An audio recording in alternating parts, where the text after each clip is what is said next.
A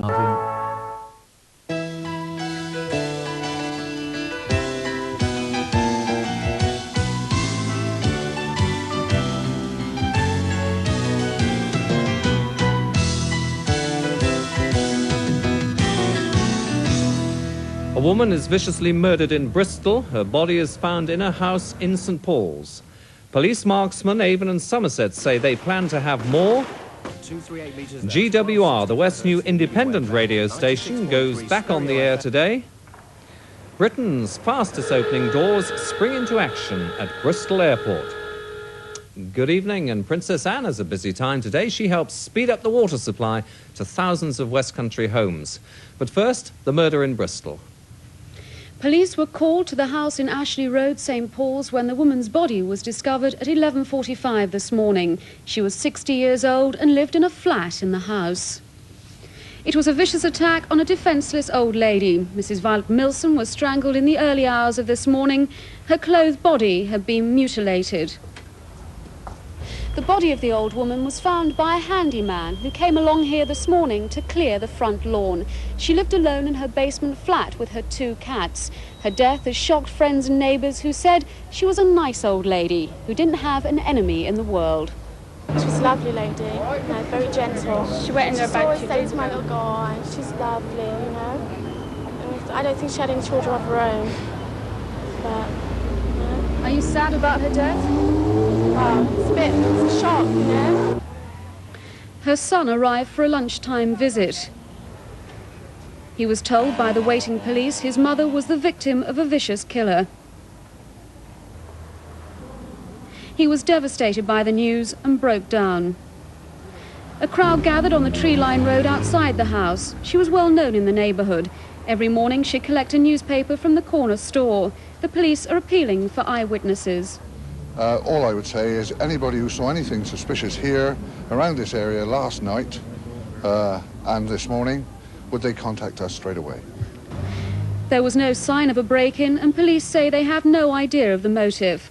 Her son was taken away to Trinity Road Police Station to help with the inquiries.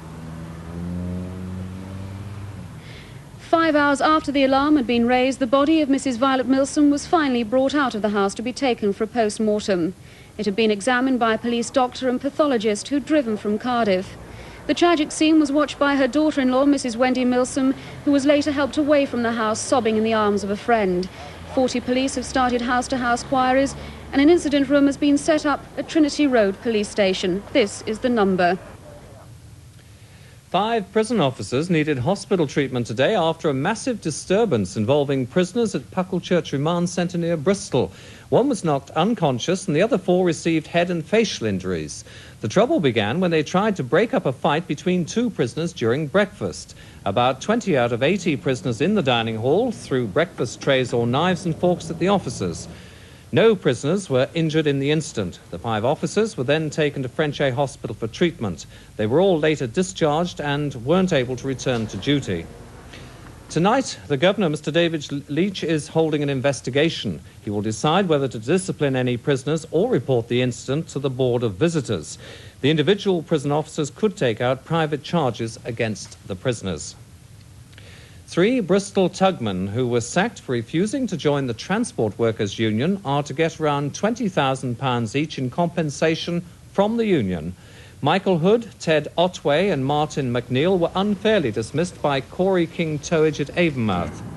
An industrial tribunal today accused the union of a blatant misuse of power in getting the men sacked. The compensation agreed today covers lost wages and pensions. 500 teachers from all over Somerset are expected to take part in a rally in Bridgewater tomorrow in support of their pay claim. Thousands of school children will miss lessons as the half-day strike by the biggest union, the NUT, affects nearly every school in the county. The second largest teaching union, the NASUWT, is calling out its members at 3 schools in Avon tomorrow. The walkouts at Well, Clevedon and Gordano comprehensives will affect around 500 youngsters. They're also continuing their lightning strikes at 10 schools in Gloucestershire. Avon and Somerset Police revealed today that they plan to increase the number of officers trained to carry guns. At present, they have 140 officers who can use firearms. That number is to go up to 220. And the news came as the Home Office Minister, Mr. Giles Shaw, visited the Avon and Somerset force today. He said that the government might be prepared to change the guidelines on police firearms following the Brixton shooting. In Avon and Somerset, armed policemen are called out an average of 3 times a week. Often it's to accompany valuable loads or important people. But they're also trained for house raids and ambushes where criminals are armed. Following the Handsworth and Brixton riots, where the police shot 2 innocent people, new government guidelines could follow. If there are suggestions from either case that there should be reviews again of the training and indeed the capacity of handling arms, then I'm sure we ought to take a very serious look at that, and I know the Home Secretary would wish to do so. What are your thoughts about the arming of police? We start from the position of recognizing that crime is a violent activity, and of course the use of weapons in criminal activity has increased rapidly in recent years. So there must be, and there can always be, a reactive capacity by police who are armed. Over the next 2 years, another 84 policemen will be trained to carry arms in Avon and Somerset, reflecting the increase in violent crime. Armed policing is now considered a routine part of police work, but it requires specialised training. The marksmen spend 1 day a month practising. Every situation they face is dangerous. Any type of incident where an officer is asked to carry a firearm throws tremendous pressure on that police officer, and that's why when they are issued, a great deal of thought has gone into whether they should be armed at that particular time or not. How much thought actually does go into deciding whether to send armed policemen? The decision's always taken after a great deal of evaluation of information and the real requirements of it. The decision is always given by a member of ACPO rank within our force. Officers armed with shotguns and revolvers chased an armed gang at Brockley Combe near Bristol. A shot was fired by the police in the manhunt. 200 men, many of them armed, were involved in the operation. In a police chase following a bank raid in Bristol, a police constable and one of the robbers were shot and seriously injured. The use of trained armed policemen is a facet of policing that Avon and Somerset's Chief Constable Ron Broom has said he wants to organise properly. Brenda Rowe reporting there. Talks between Avon's businessmen and county councillors over a threatened massive rates rise next year are in virtual deadlock. The business community say a large increase would force many small firms into bankruptcy and leave hundreds of people without jobs. But council leader Andy Potts says not a penny of the county's budget can be cut without affecting services. The Bristol doctor who died after giving himself a massive drugs overdose while trying to break into his estranged wife's home was cremated today. Dr. Narendra Tyagi was armed with a gun and was carrying a wedding dress and a bottle of champagne when the police caught him trying to break into a house at Cheltenham. It's thought that he was plotting to kill his ex-wife Christine and her boyfriend Dr. Mark Vorster, who both attended today's service. Now, you might have tuned in this morning. A new local radio station went on the air in the West Country today. GWR, created by the marriage of Radio West in Bristol and Radio Wiltshire, began broadcasting at 6 o'clock this morning to listeners in 6 counties. The merger of the 2 independent stations is a bold game, following the major financial problems which beset Radio West. Well, Lisa Aziz was there as the dawn rose on this hopeful new radio service. Start your day each morning with your local radio.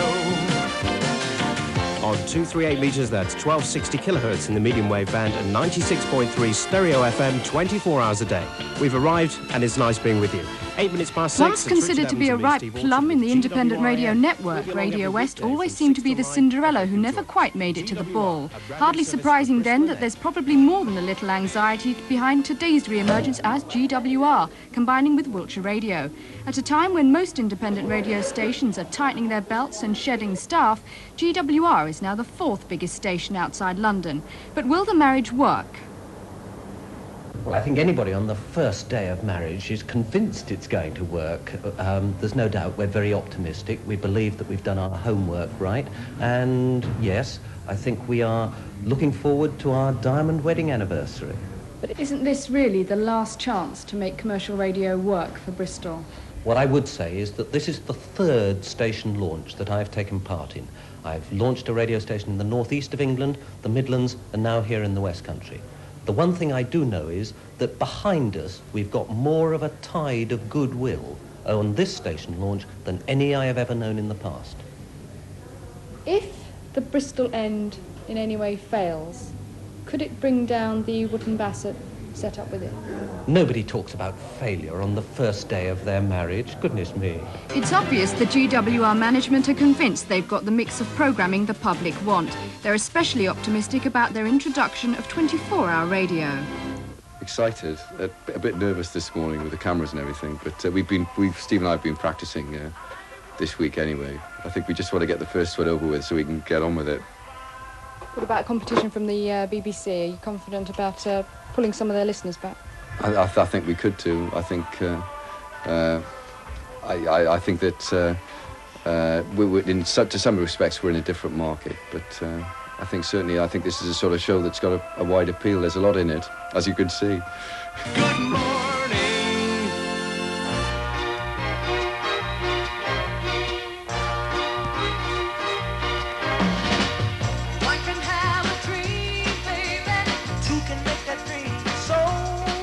Certainly the two stations hope this radio dream comes true, but like all gambles for high stakes, only time will tell. Street Bridge, which is still closed. Also the other closures this morning, Glen Froome Road at Eastville, Henbury Road at Westbury on Trim. No major problems on the road otherwise. In the Bristol Channel, there's early fog clearing. It's mainly dry out there. Well, good luck, 6 a.m. I didn't tune in then, but I did catch up with you a little later on. Let's move on now. The Labour Party conference in Bournemouth. There's been support for the